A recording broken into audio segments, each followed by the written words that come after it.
सम्मानित जनप्रतिनिधि, परिचय हुआ है सबका। आवाज़ नहीं आ रही क्या? कि मैं बुंदेलखंड के हमीरपुर जनपद से यहाँ आया हूँ, राज्यसभा का सांसद हूँ और पार्टी की केंद्रीय योजना के अनुरूप मैं यहाँ भेजा गया हूँ और मेरे आने का विशेष जो हमारी मोदी सरकार के 9 साल पूरे हुए हैं, 9 साल में जो हमने लोकसभा वार, विधानसभा वार, प्रदेश वार और देश के स्तर पर जो विकास के आयाम गढ़े हैं, निश्चित रूप से हमारे विकास के उन कामों से जनता अवगत है और कुछ वर्ग अभी जो नहीं अवगत है उसको अवगत कराने का, और विभिन्न तरीके के राजनीतिक दल हैं जो अपनी अपनी विचारधारा के अनुरूप चलते हैं और काम करते हैं। मोदी जी ने देश में, इसके पहले बहुत सरकारें आई, लेकिन जो 9 साल में गरीबों के विकास के लिए, उनकी सुविधाओं के लिए, मां बहन बेटी के सम्मान के लिए, किसानों के लिए, नौजवानों के लिए, सैनिकों के लिए, यानी कोई भी क्षेत्र विभिन्न सरकारों के द्वारा वंचित छूटा था और एक वर्ग और समाज भी सरकार की नीतियों से अछूता था। वहां तक पहुंचने का जो हमने काम किया है, राजनीतिक दल है, मोदी जी के नेतृत्व में देश की सरकार 9 साल पूरे किए हैं और जब हमने काम किए हैं तो निश्चित रूप से सरकार ने और पार्टी ने ये तय किया है कि क्यों ना हम 30 जून से 30 मई के बीच में एक विशेष अभियान के माध्यम से आम जनता को और पूरे देश को अवगत कराएं कि सरकार ने किसी भी क्षेत्र में ऐसा काम किया है जो काम आप सबके सामने है। वही पूरा पुलिंदा लेकर मैं सरकार का देश के स्तर पर और प्रदेश के स्तर पर और पर्टिकुलर भारत सरकार की योजना के अनुरूप इस लोकसभा के स्तर पर जो हमने काम किए वो काम मैं आपको बताने जा रहा हूं, क्योंकि मेरा पूरा पार्टी का यहाँ नेतृत्व बैठा हुआ है। हमारे अशोक जी, हमारे जिलाध्यक्ष शंकर झा जी और हमारे विधायक जी उपस्थित हैं और आप सभी मीडिया के भाई बहन आए हैं। निश्चित रूप से मैं आप सबका सम्मान करता हूं कि सूचना पर आप सब उपस्थित हुए हैं और जो हमें विषय आपके स्तर पर लाना है उन विषयों का भी आप संज्ञान लेंगे और आम जनता के बीच में मोदी जी और हमारी सरकार के माध्यम से बिहार प्रदेश के अंतर्गत जो हमने काम किए उनका भी मैं पूरा चिट्ठा लेकर आया हूं, क्योंकि विरोधी जब बात करते हैं तो हमारे बारे में एक निगेटिव माइंडसेट लेकर खड़े होते हैं कि सिर्फ बातें, काम नहीं। तो काम इतना है कि विरोधी भी हताश और निराश हैं।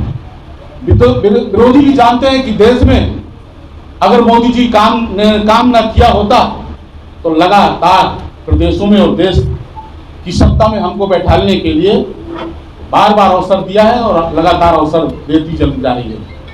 2024 का चुनाव है, उसमें भी हमारा संकल्प है जनमानस के विकास के लिए और हिंदुस्तान का कोई भी क्षेत्र अछूता न रहे। अभी भी जो 9 साल में हम काम पूरा नहीं कर पाए उसको पूरा करने का हमारा लक्ष्य है और निश्चित रूप से उस लक्ष्य को हासिल करने के लिए हमारा नेतृत्व कदम दर कदम बढ़ते चले जा रहे हैं और सरकार के माध्यम से रोटी कपड़ा मकान की लोग बात करते थे, भ्रष्टाचार की बात करते थे, कुर्सी में बैठे होते थे और कहते थे भ्रष्टाचार बहुत व्याप्त है। हम 100 रुपया दिल्ली से भेजते हैं और सिर्फ वो 15 पैसा उसके करीब पहुंच पाता है। सरकार में बैठकर ऐसी बातें होती थी। आज भी गरीब जनता जो उनकी मूलभूत आवश्यकताएं, समस्याएं थी, रोजी रोजगार पर, चिकित्सा पर, शिक्षा पर, इसको हमने पूरा करने का काम किया है। चाहे गरीब जनमानस को छत देने का काम किया हो, उसका भी आंकड़ा मैं क्रमबद्ध तरीके से आंकड़ा रखूंगा, क्योंकि गरीबों की सेवा और वंचितों का सम्मान माननीय मोदी जी के नेतृत्व में कुछ मुख्य बातें मैं उनके प्रति लेकर आया हूं। विश्वास करिए बहनों भाइयों, ये आंकड़ा मेरे पास ही नहीं, आपके पास जहां से जैसे सर्च करोगे आपको मिलेगा। गरीब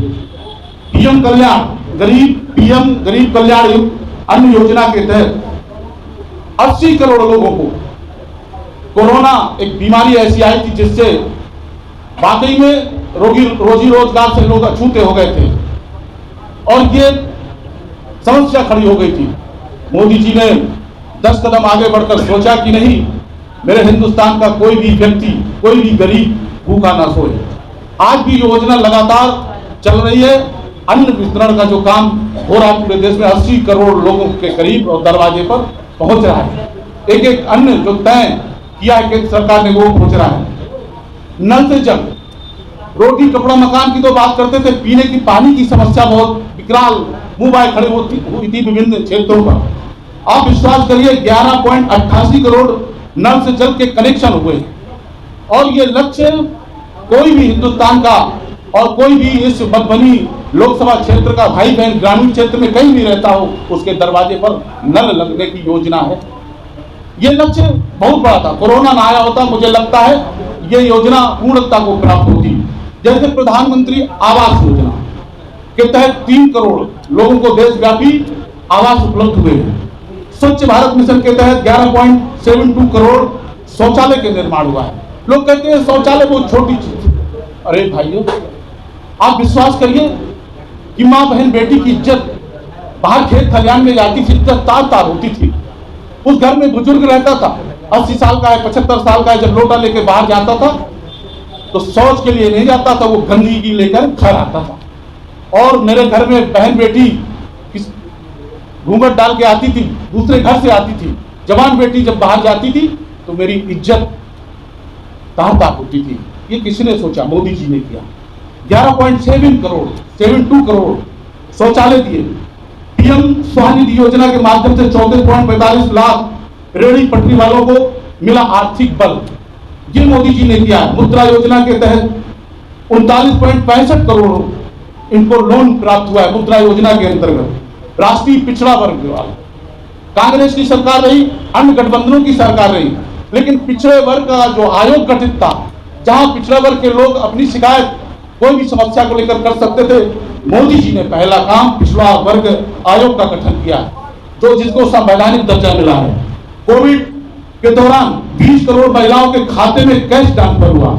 स्टैंड अप इंडिया के माध्यम से 7,351 करोड़ रुपया से अधिक लोन।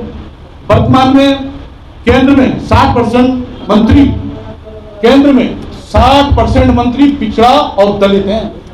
आजादी के बाद पहली बार ऐसी सरकार आई है जहां पिछड़ों की बात नहीं, पिछड़ों का सरकार में समायोजन। 60% बहुत बड़ी संख्या होती है। निश्चित रूप से यह एक ऐतिहासिक काम मोदी जी ने किया। 5 गुना अधिक एकलव्य आवासीय विद्यालय खोले गए हैं। 117 आकांक्षी जिले सरकार घोषित किए गए हैं। किसानों का कल्याण, किसानों के बारे में विपक्षी बात करते हैं। मैं आपको बताना चाहता हूं कि 2013 और 14 की तुलना में हमने और हमारी सरकार ने 22 और 23 में कृषि बजट में 5.7 गुना वृद्धि की हुई है। ये आंकड़े बिल्कुल हम इसलिए बता रहे हैं कि मीडिया के माध्यम से इन विपक्षियों को और हमारे किसान भाइयों को ये जानकारी होनी चाहिए। एग्रीकल्चर इंफ्रास्ट्रक्चर फंड के माध्यम से 1 लाख करोड़ रुपया, 11 करोड़ से अधिक पीएम किसान सम्मान निधि के माध्यम से उनको लाभान्वित करने का काम किया है। करीब 23 करोड़ मुद्रा स्वास्थ्य कार्ड जारी किए गए हैं। 13-14 वित्त वर्ष 2021-22 तक गैर बासमती चावल निर्यात में 109.7% की वृद्धि हुई है बासमती चावल पर। व्यवस्थी पर तिलहन खरीद में 1500% की वृद्धि हुई है तिलहन में। आप समझ लीजिए आंकड़ा कहां से कहां पहुंचा है। एमएसपी पर दलहन खरीद में 7350% की वृद्धि हुई है। यह आंकड़ा बता रहा है कि सरकार की उपलब्धि तिलहन के बारे में 2022-23 और 21-22 के मुकाबले कुल उर्वरक सब्सिडी 500% की वृद्धि हुई है। 22-23 में 20 लाख करोड़ कृषि लोन किया गया है किसानों के लिए। इस तरीके से सरकार में नारी शक्ति हो रही ताकतवर। मुख्य बातें हैं जो मैं बता दे रहा हूं आपको। भारत में पहली बार प्रति 1000 पुरुषों में 1020 महिलाएं NSS में फाइल में आई हैं। पेड मैटरनिटी लीव 12 सप्ताह से बढ़कर 26 सप्ताह की गई है। प्रधानमंत्री सुरक्षित मातृत्व योजना अभियान के तहत 3.94 करोड़ निःशुल्क प्रसव पूर्व जांच में स्पीड बढ़ी है। प्रधानमंत्री मातृत्व वंदना योजना के अंतर्गत 3.30 करोड़ अधिक महिलाओं को सहायता मिली है। भारत की अमृत पीढ़ी और हो रहे विकास की सतत करीब 4 दशक बाद राष्ट्रीय शिक्षा नीति 2016 से मान्यता प्राप्त स्टार्टअप की संख्या में 100 गुना वृद्धि हुई है। टास्क कार्यक्रम के तहत टास्क ग्रुप में 98 और टास्क डेवलपमेंट ग्रुप में 182 लड़कियों को मदद मिली है। मध्यम वर्ग का जीवन हुआ आसान। मुख्य बातें इस पर भी बता दे रहा हूं। 7 लाख रुपए तक की आय तक फुल टैक्स रिबेट है दिया गया सरकार ने। प्रभावी कर की दर 2013 और 14 से 19.22% से घटकर 2022 में 10.4 हो गई। ये मुख्य बातें। सभी के लिए सस्ती सुलभ सेवा। मुख्य बातें इस पर भी। आयुष्मान भारत के तहत 4.25 करोड़ अस्पताल भर्ती, 1.59 लाख से अधिक आयुष्मान भारत स्वास्थ्य और आरोग्य केंद्र खोले गए हैं। 9304 से अधिक जन औषधि केंद्र खोले गए हैं। ये चिकित्सा के मिशन इंद्रधनुष द्वारा 5.65 करोड़ से अधिक माताओं और बच्चों को मिली टीकों की सुरक्षा। 15 नए एम्स खोले गए हैं। मेडिकल कॉलेज जोड़े जा रहे हैं। मेडिकल कॉलेज 225 पूरे खोले गए। 3 करोड़ से अधिक नागरिकों ने अमृत फार्मेसी से सस्ती दवाई खरीद कर बचत की है। 220 करोड़ से अधिक कोविड वैक्सीन के डोज दिए गए हैं जो निःशुल्क दिए गए हैं। 37 करोड़ से ज्यादा डिजिटल हेल्थ ID बनाए गए हैं। जन औषधि केंद्र के कारण नागरिकों को लगभग 23,000 करोड़ रुपए बचे हैं। 2014 से अब तक 69,693 मेडिकल सीट छोड़ी गई है। केंद्र सरकार द्वारा 1,500 से अधिक PSA संयंत्र स्वीकृत किए गए हैं। राष्ट्र प्रथम, जैसा कि हमारा विषय रहता है, हमारा जो उद्देश्य है राष्ट्र प्रथम की मूल भावना के अनुरूप हमारा काम होता है। विदेश नीति और राष्ट्रीय सुरक्षा नीति में नहीं कोई भी ऐसा क्षेत्र नहीं जो मैंने पहले भी बताया था। जैसे सुरक्षा क्षेत्र में युद्ध ग्रस्त सूडान से 3000 प्लस भारतीयों को वापस लाया गया है। अनुच्छेद 370 और अनुच्छेद 35 को हटाने का ऐतिहासिक निर्णय मोदी सरकार ने किया है। वित्त वर्ष 2023 और 24 में पूंजी अधिग्रहण बजट का 75% घरेलू उत्पाद के लिए तय किया गया। रक्षा निर्यात में पिछले 5 सालों में 334% बढ़ोतरी हुई। रक्षा उत्पाद में ये बढ़ोतरी हुई है। Vande Bharat mission air bubble उड़ानों द्वारा 2.97 करोड़ से अधिक लोगों को लाया गया है। रक्षा स्वदेशीकरण सूची में 4100 से अधिक आइटम जोड़े गए हैं। 23,000 भारतीयों की यूक्रेन से सुरक्षित वापसी।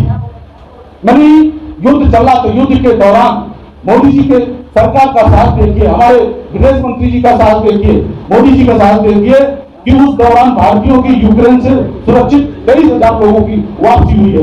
ऑपरेशन दोस्त के तहत 5,945 टन आपातकालीन राहत खेप सीरिया और तुर्की भेजी गई।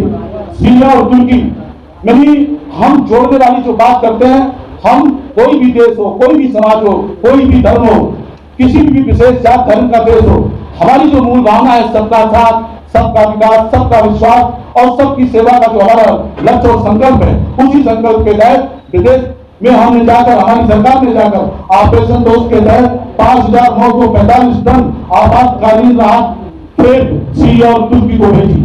ऑटोमेटिक रूप से रक्षा क्षेत्र में 74% FDI डिफेंस स्टार्टअप के लिए 500 करोड़ रुपए स्वीकृत हुए हैं। ऑर्डिनेंस फैक्ट्री बोर्ड को 7 रक्षा सार्वजनिक उपक्रमों को में बदला गया है। ये मेरे भारत सरकार के स्तर पर जो मुख्य बिंदु थे वो मैंने आपके समक्ष रखे। अब मैं प्रदेश के द्वारा, केंद्र के द्वारा प्रदेश में जो हमने काम किया, हमारी सरकार ने काम किया, पीएम किसान सम्मान निधि के तहत 86,33,414 किसान पंजीकृत हैं। किसान क्रेडिट कार्ड के तहत पूरे बिहार में 26.57 लाख कार्ड जारी किए गए। आयुष्मान भारत लाभार्थी 1,57,000, 1,72,12,013। पीएम आवास योजना शहरी स्वीकृत आवास 3,28,130 पूरे हो चुके हैं। मकान 1,09,632। ग्रामीण क्षेत्र में जो भारत सरकार के माध्यम से आवासों की स्वीकृत आवास हुई है 37,04,371 पूरे हो चुके हैं मकान। सौभाग्य योजना के तहत 100% घरेलू विद्युतीकरण हुआ है। जल जीवन मिशन नल के पानी के आपूर्ति वाले परिवार 96.5%। स्टार्टअप इंडिया DPIIT द्वारा मान्यता प्राप्त स्टार्टअप 2016 से 22 तक 1237। पीएम उज्ज्वला योजना PMY के तहत जारी किए गए कुल कनेक्शन 1,37,30,447। पीएम जनधन योजना लाभार्थी 5,52,28,445। पीएम मुद्रा योजना खातों की संख्या 53,06,994। वितरित राशि करोड़ में 24,19,78,000। पीएम गरीब कल्याण योजना लाभार्थियों की संख्या करीब करोड़ में 8.7। अटल पेंशन योजनाएं स्वीकृत हुई हैं और चल रही है। मधुबनी बेनीपट्टी सुपरी नई रेलवे लाइन 56 किलोमीटर नवनिर्माण होने वाला है, जिससे वहां के जनता का अच्छा प्रभाव पड़ेगा। मधुबनी बाईपास सड़क निर्माण कराया जा रहा है, जो जगतपुर रौली से सीधा झंझारपुर समिया में ये NH 57 के साथ मिलेगी। राजनगर मधुबनी के बीच मंगरपट्टी फिलकावर के बीच रेलवे ओवरब्रिज का निर्माण किया जा रहा है। सीतामढ़ी पपरी बेनीपट्टी का 55 किलोमीटर सड़क का निर्माण किया जा रहा है। बेनीपट्टी में नल जल योजना के तहत 10,000 लीटर पानी टंकी का निर्माण हो रहा है, जिसमें लोगों को नल के माध्यम से घर घर पानी पहुंचाने का काम किया जाएगा। हमारे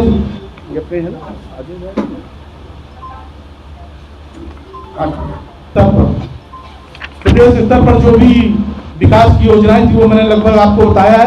लेकिन पिछले वर्ष वर्षा एवं बाढ़ से प्रभावित लोगों को रुपया 6,000 भाजपा युक्त बिहार सरकार ने दिया। जब सरकार में हम यहाँ गठबंधन में थे तब दिया। प्रधानमंत्री गरीब कल्याण योजना और प्रधानमंत्री आवास योजना सबसे लोकप्रिय केंद्रीय योजना है, जिसमें लोग प्रभावित हैं। सीमा सुरक्षा नेपाल बॉर्डर को ध्यान में रखते हुए 4 लेन का निर्माण किया गया और जयनगर से जनकपुर रेल लाइन को नैरो गेज के ब्रॉड गेज में बदला गया। केंद्र सरकार की प्रधानमंत्री सड़क योजना से लोकसभा में 175 किलोमीटर सड़क का निर्माण कराया गया है। केंद्र सरकार के स्फूर्त योजना के तहत 3 करोड़ रुपए की लागत से मखाना प्रोसेसिंग केंद्र लगाया जा रहा है, जिसमें किसानों को इसका सीधा प्रभाव और लाभ मिलने वाला है। ये योजनाएं लगभग मोटी मोटी जो थी, मैंने आपको पत्रक के माध्यम से जो मेरे स्वयं की जानकारी और जो मेरे पास सूची उसके अनुरूप मैंने आपके समक्ष प्रस्तुत करने का काम किया है। मैंने लोकसभा क्षेत्र में और प्रदेश में और देश में विभिन्न क्षेत्रों पर हमारी सरकार ने 9 साल में ऐतिहासिक रिकॉर्ड तोड़ जन समस्याओं के निस्तारण के लिए रोड, बिजली, पानी, सड़क, शिक्षा, चिकित्सा, स्वास्थ्य के लिए, मैंने सेना के लिए, देश की सीमाओं की सुरक्षा के लिए, नौजवानों के लिए, महिलाओं के लिए, बेटियों के लिए कोई भी ऐसा क्षेत्र नहीं है जिसमें मोदी सरकार ने उपलब्धियां हासिल नहीं की हैं। विभिन्न क्षेत्रों में मोदी जी की सरकार ने विकास के ऐसे आयाम गढ़े हैं जो वाकई में और उनका एक ऐतिहासिक कार्यकाल बहुत लंबे समय तक जाना जाएगा।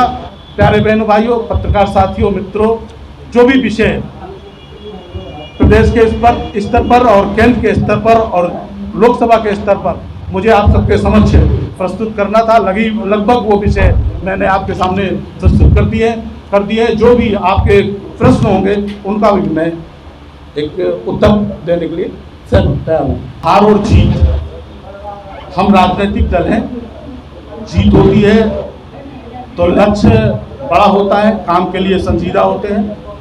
हार होती है तो इसका भी हम आकलन करते हैं, पार्टी इसका आकलन कर रही है क्यों हार रही है। कर्नाटक में लगातार हमारी सरकार थी और ठीक है किन्हीं कारणों से सरकार में नहीं आए, विपक्ष में रहकर हम वहाँ सरकार ठीक चले क्योंकि कांग्रेस के काले कारनामे प्रदेश की सरकारों के माध्यम से और केंद्र की सरकार के माध्यम से कहीं छुपे नहीं है। केंद्र कांग्रेस की जो पॉलिसी है वो भ्रष्टाचार की नीति के अनुरूप उनका अपना चलने का है। 10 साल का जो कुशासन मनमोहन सिंह जी प्रधानमंत्री थे, वो क्या निर्णय लेंगे और क्या करने जा रहे हैं कोई जनता को पता नहीं रहता था। जनता से कोई सीधा डायरेक्ट संबंध नहीं था। उनकी मिनिस्ट्री में जितने लोग मंत्री बैठे थे, यानी यूरिया घोटाला हो, हेलीकॉप्टर घोटाला हो, खाद घोटाला हो, कोयला घोटाला हो, एक लाइन बड़ी श्रृंखला थी भ्रष्टाचार की। और कांग्रेस की जो भी नीतियां हैं वो हमेशा भ्रष्टाचार की भेंट चढ़ती हैं। वो सरकार में आए हम स्वागत करते हैं, लेकिन जो भ्रष्टाचारी आपको सरकारों के माध्यम से अभ्यास पड़ा हुआ उसको आप करने नहीं देंगे, क्योंकि हमारे राजनीतिक दल के जो कार्यकर्ता हैं और जो हमारे जनप्रतिनिधि हैं वो सक्षम है। कहीं भी आपको खुली छूट और खुला ऐसा काम नहीं करने देंगे जिसमें आप भ्रष्टाचार को बढ़ावा दें।